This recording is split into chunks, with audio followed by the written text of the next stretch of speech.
Oke. Oke. Assalamualaikum warahmatullahi wabarakatuh.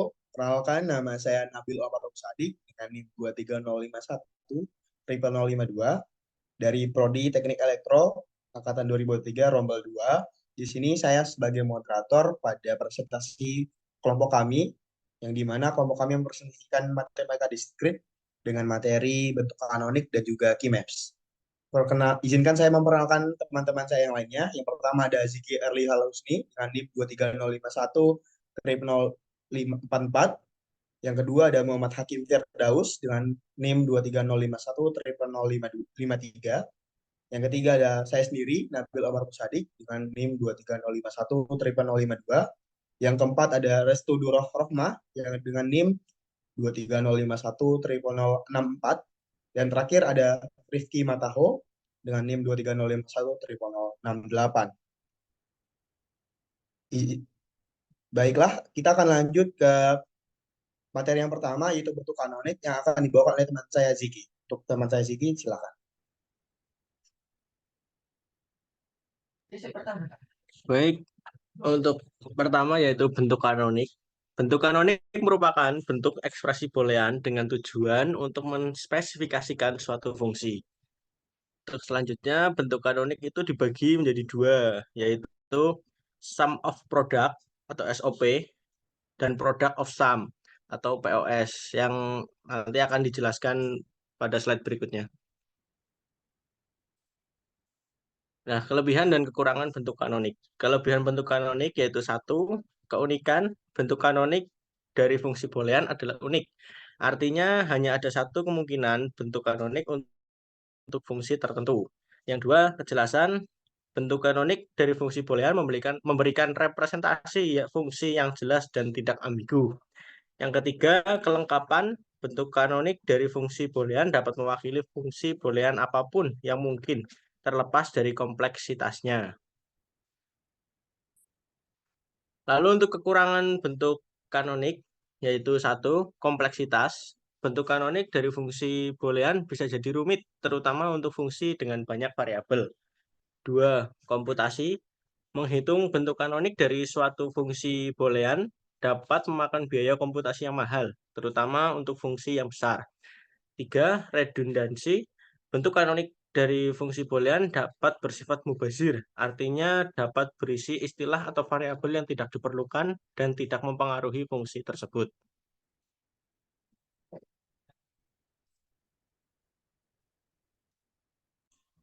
Selanjutnya ada minterm dan maxterm. Minterm dan maxterm adalah konsep penting dalam aljabar boolean, terutama untuk fungsi logika digital. Keduanya digunakan untuk menyatakan fungsi logika dalam bentuk formal kanonik. Setelah itu pengertian dari minterm. Minterm merupakan hasil perkalian atau n dari literal variabel atau kebalikannya, sebanyak jumlah variabel fungsi tersebut. Minterm menyatakan kombinasi input di mana semua variabel bernilai 1, kecuali yang dikomplementkan atau ditambah apostrof. Minterm bernilai 1 hanya untuk kombinasi input spesifik tersebut dan 0 untuk kombinasi lainnya. Representasi minterm dilambangkan dengan huruf M. Selanjutnya yaitu maxterm. Maxterm merupakan kebalikan dari minterm, yaitu penjumlahan atau OR dari literal sebanyak jumlah variabel fungsi. Representasi maxterm dilambangkan dengan huruf M besar. Hubungan dengan maxterm terkait dengan De Morgan's Law, misalnya X tambah Y aksen sama dengan X aksen kali Y aksen. Maxterm bernilai 1 hanya ketika semua variabel dan komplemennya tidak terpenuhi atau tidak ada kombinasi input yang lolos. Maxterm bernilai 0 untuk kombinasi input lainnya. Berikut adalah contoh dari minterm dan maxterm, di mana X dan Y, di mana minterm ini disebut juga dengan SOP atau sum of product dan nilainya 1. Dan maxterm disebut dengan POS atau product of sum dan nilainya 0. Selanjutnya untuk fungsi minterm dan maxterm. Fungsi minterm dan maxterm memiliki kegunaan penting, seperti menyederhanakan fungsi logika menjadi bentuk standar, membantu dalam implementasi fungsi logika di rangkaian digital, digunakan dalam teknik Karnaugh Map untuk simplifikasi fungsi logika. Untuk materi selanjutnya akan dilanjutkan oleh teman saya. Baik, kita lanjut ke bentuk kanonik, yaitu ada SOP dan POS. SOP merupakan sum of product dan juga POS adalah product of sum. Bentuk kanonik merupakan fungsi boolean yang diekspresikan dalam bentuk SOP atau sum of product atau POS product of sum dengan minterm atau maxterm. Kanonik memiliki literal yang lengkap, sedangkan bentuk baku merupakan fungsi boolean yang diekspresikan dalam bentuk SOP atau POS dengan minterm atau maxterm mempunyai literal yang tidak lengkap. Untuk dalam memahami secara lengkap SOP atau sum of product diistilahkan dengan jumlah dari hasil perkalian, dan POS product of sum diistilahkan dengan perkalian dari hasil. Untuk dapat memperoleh ekspresi boolean harus diperhatikan.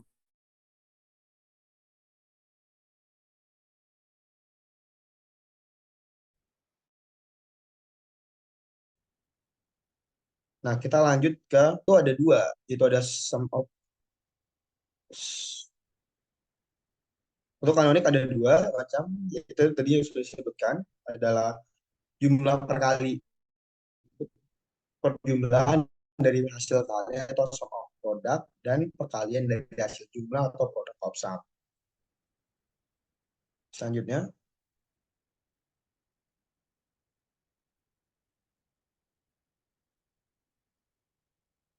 nah di bentuk kanonik SOP dan POS, di SOP dan POS itu ada dua macam bentuk. Yang pertama perjumlahan dari hasil karya atau sum of product, yang kedua perkalian dari hasil jumlah. Nah, contohnya seperti ini. Yang pertama, F X Y Z sama dengan X aksen Y aksen Z ditambah X Y aksen Z aksen plus Y Z X adalah SOP. Setiap suku term disebut minterm. Kenapa ini disebut dengan SOP? Karena pada setiap minterm atau suku itu terdapat literal yang lengkap, yaitu ada X, ada Y, dan juga ada Z. Nah, yang kedua sama. G, X, Y, Z sama dengan X plus Y plus Z dalam kurung dikali X plus Y aksen plus Z dikali X plus Y aksen plus Z dikali X aksen plus Y plus Z aksen dikali X aksen plus Y aksen plus Z. Nah, kenapa ini disebut POS? Karena sesuai dengan nama, yaitu adalah perkalian dari hasil jumlah. Jadi, hasil jumlah tersebut dikalikan. Beda dengan SOP, yaitu adalah perjumlahan dari hasil kali, maka dikalikan dulu baru dijumlahkan. Lanjut. Nah, di dalam ekspresi boolean, seperti yang saya katakan tadi, minterm itu mengandung literal yang lengkap. Nah, apa itu literal? Literal sendiri adalah setiap berubah dalam fungsi boolean, termasuk dalam bentuk komplementnya. Lanjut. Nah, ini adalah contoh soal dari bentuk kanonik SOP dan POS. Nyatakan fungsi boolean f x, y, z sama dengan x plus y aksen z dalam bentuk kanonik SOP dan POS.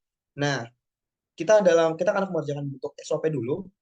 Nah, ketika kita lihat pada soal x plus y aksen z, ini sebenarnya sudah bentuk SOP atau sum of product.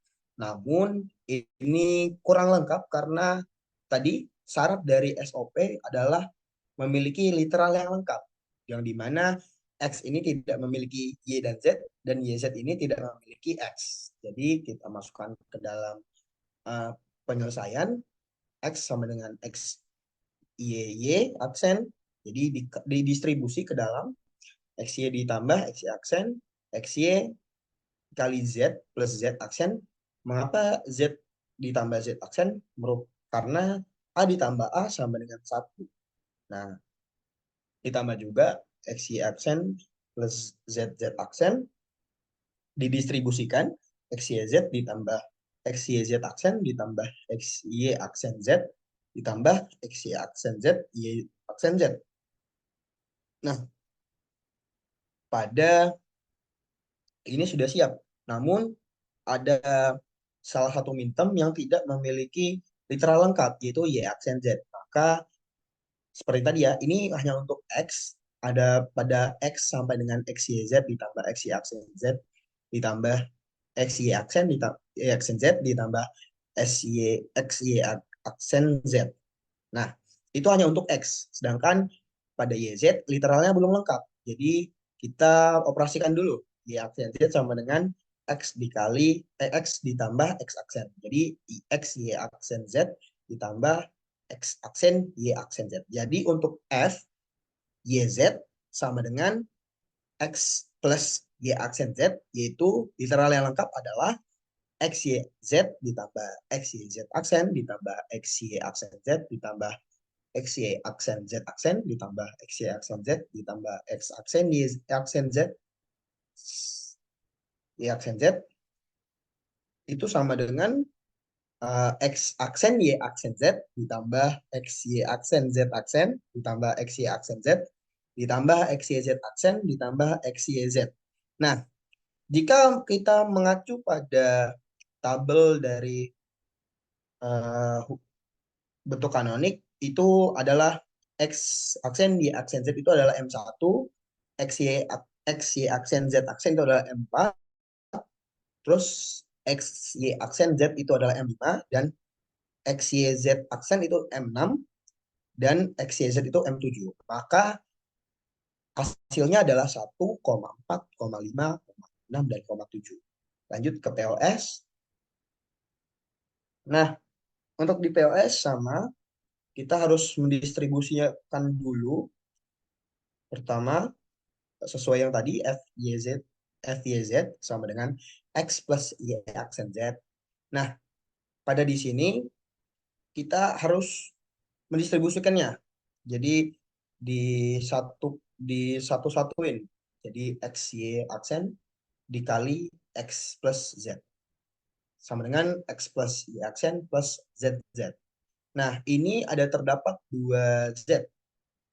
Dua Z, Z dan Z aksen. Jadi kita pisahkan jadi menjadi X plus Y aksen plus Z dikali X plus Y aksen plus Z dikali X plus Z. Nah, untuk X plus Z itu belum lengkap. Jadi kita tambahkan kembali X plus Z plus Y aksen.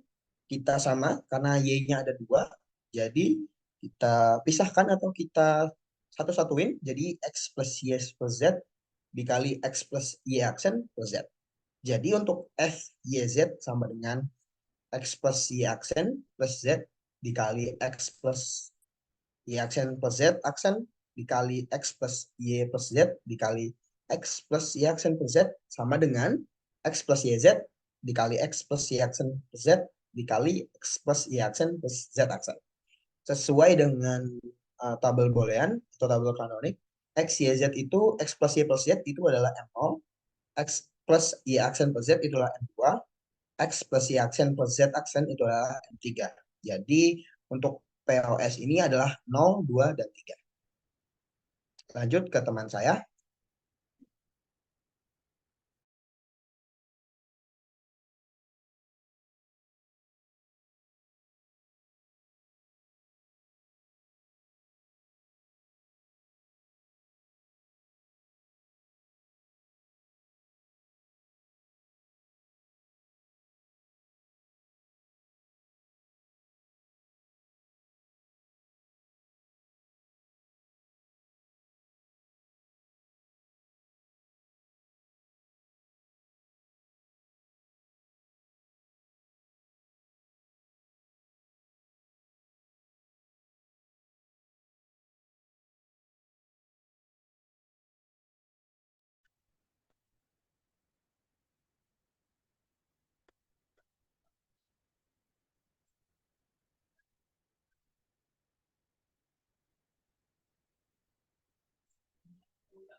Peta Carnot.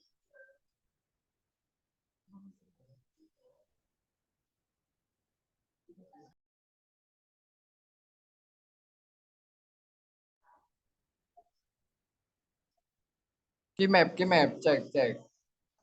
Cek, cek, cek.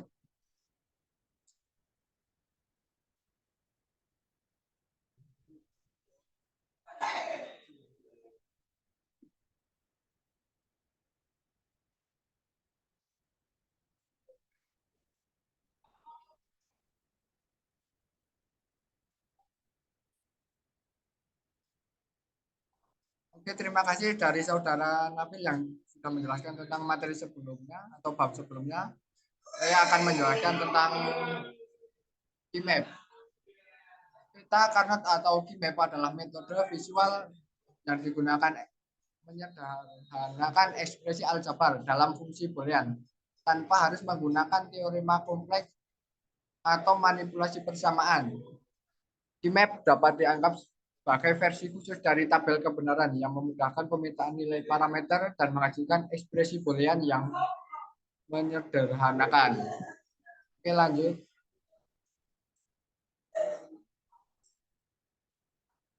Kimap sendiri terbagi beberapa jenis.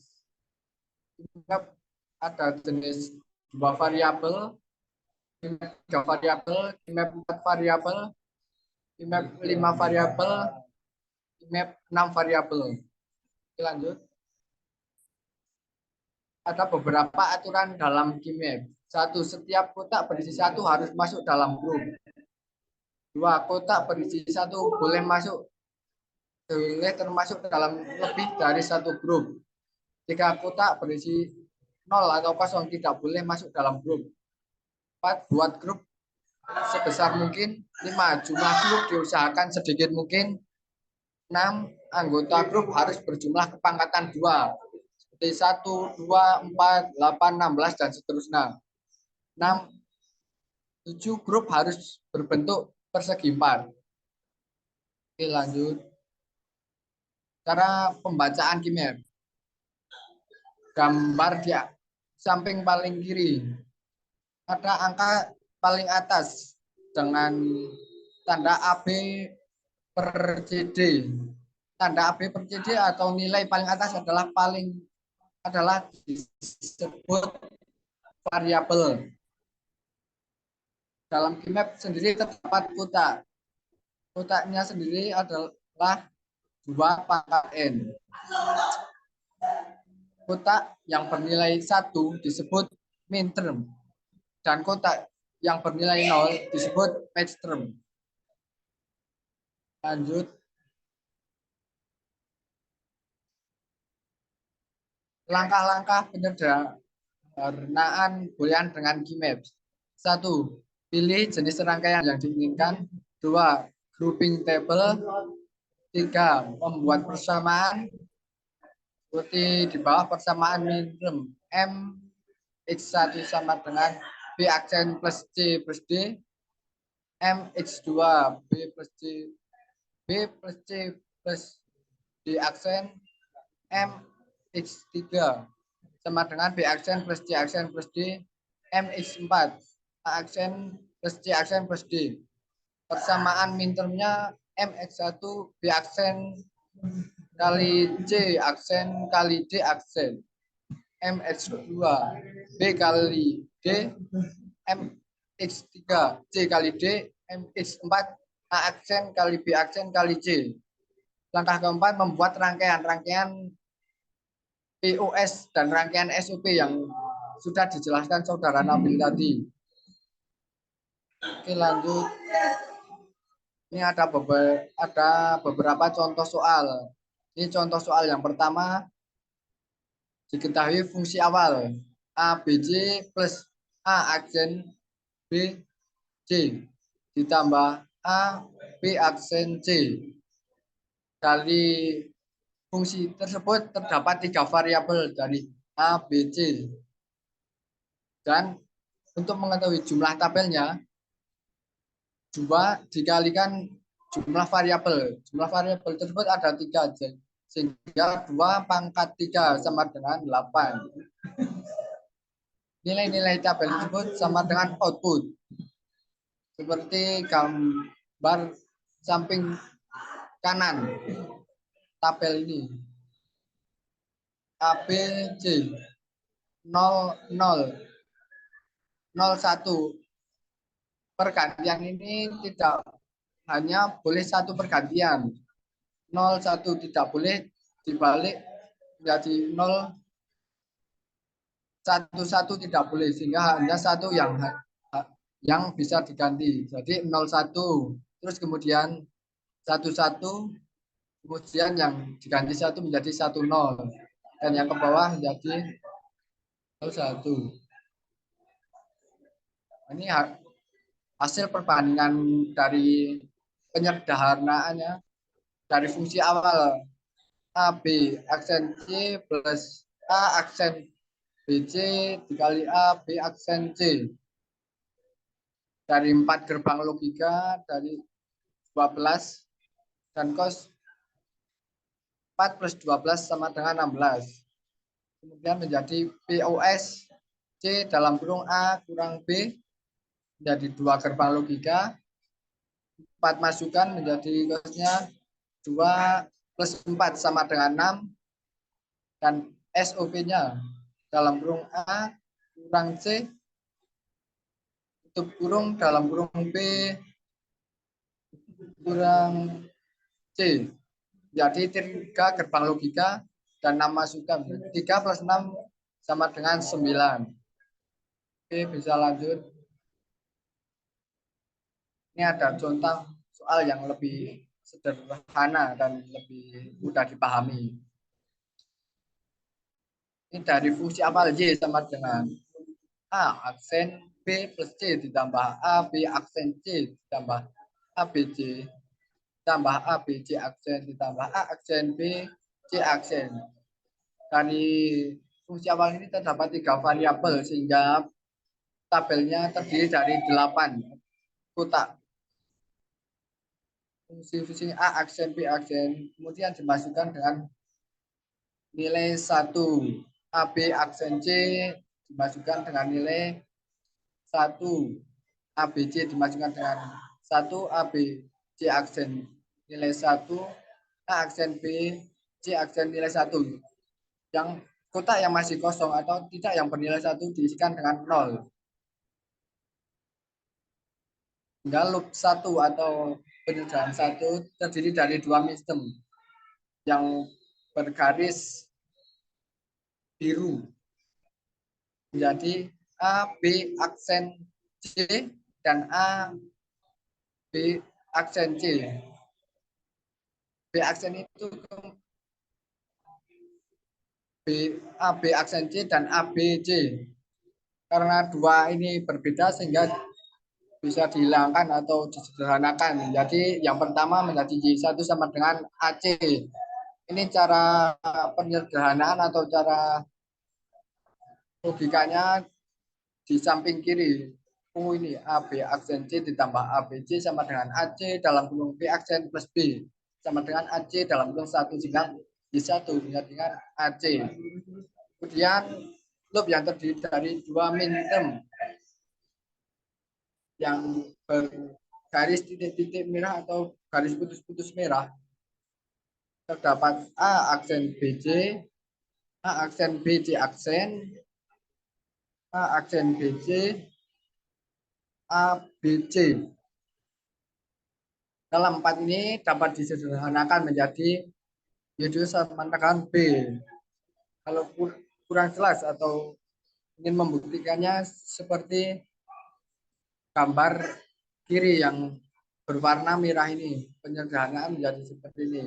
Jadi dari Y sama dengan A aksen BC plus AB aksen C tambah ABC ditambah ABC aksen ditambah A aksen BC aksen dirubah atau disederhanakan menjadi AC plus B. Jadi hasilnya Y sama dengan AC plus B. Oke, bisa lanjut. Ini ada beberapa lagi dari fungsi awal Y sama dengan A aksen B aksen C plus A aksen BC ditambah AB aksen C ditambah ABC. Kemudian 4 fungsi awal ini dimasukkan dengan nilai 1. Ini gambar di sampingnya A aksen dengan B aksen C nilai 1. Kemudian setelah semua nilainya dimasukkan, yang lain masukkan angka nilai 0.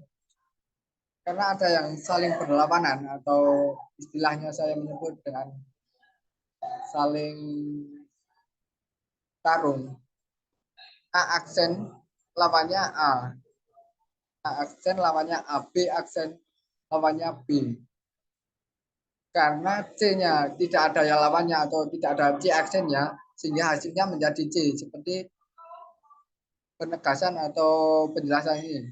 Pakai variabel yang bernilai sama pada semua midterm dalam sebuah loop. Jadi sehingga kalau tidak ada yang bernilai sama dibuang atau dihilangkan.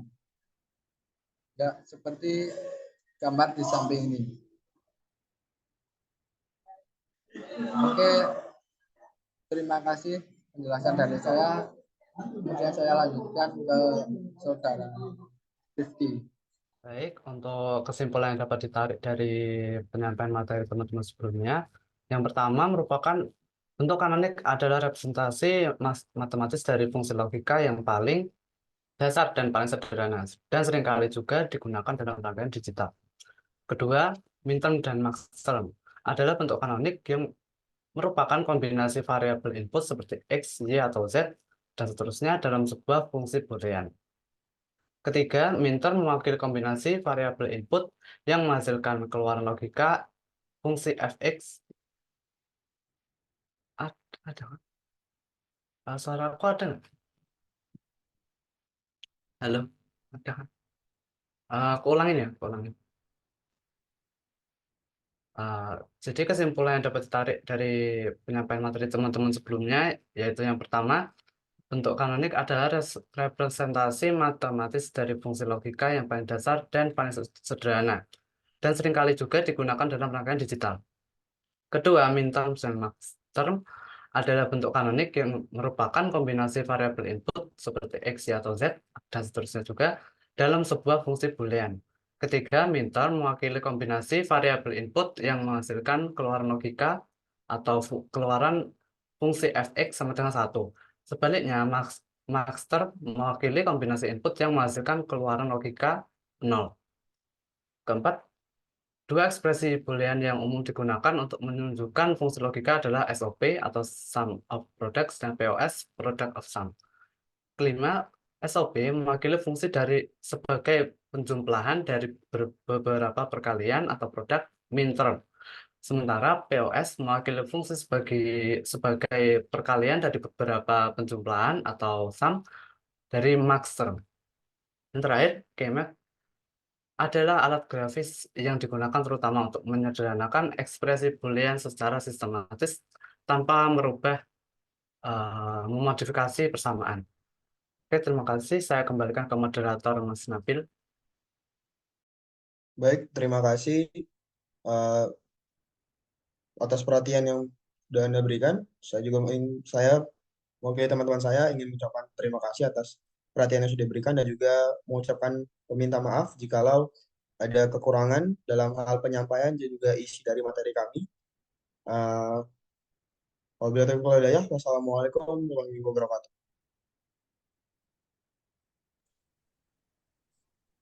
Bentar, jangan keluar dulu. Cek rekaman dulu, bentar.